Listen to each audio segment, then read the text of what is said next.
سورہ بقرہ کی 183 نمبر آیت میں اللہ تعالیٰ نے فرمایا، یا ایہا الذین آمنوا کتب علیکم الصیام کما کتب علی الذین من قبلکم لعلکم تتقون۔ اے ایمان والو، تم پر روزے فرض کر دیے گئے ہیں جیسا کہ تم سے پہلے لوگوں پر بھی فرض کیے گئے تھے تاکہ تم متقی بن جاؤ۔ اس آیت کی تفسیر میں مفسرین نے لکھا ہے، روزہ کا حکم حضرت آدم علیہ السلام سے لے کر تمام انبیاء کرام علیہم السلام کی شریعت میں جاری رہا ہے۔ روزہ دین اسلام کا ایک اہم رکن ہے۔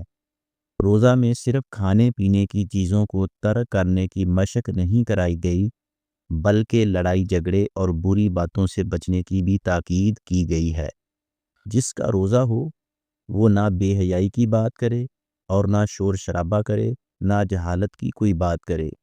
اگر کوئی اسے گالی دے یا اس سے لڑائی کرے تو صرف یہ کہہ دے کہ میں روزہ دار ہوں۔ روزہ ہمیشہ صبر، خود پر کنٹرول، ہمدردی اور اللہ کی نگرانی کا احساس سکھاتا ہے۔ روزے کا اصل پیغام خواہشات پر قابو پا کر تقوی والی زندگی اختیار کرنا، ماہ رمضان میں بھی اور ماہ رمضان کے بعد بھی۔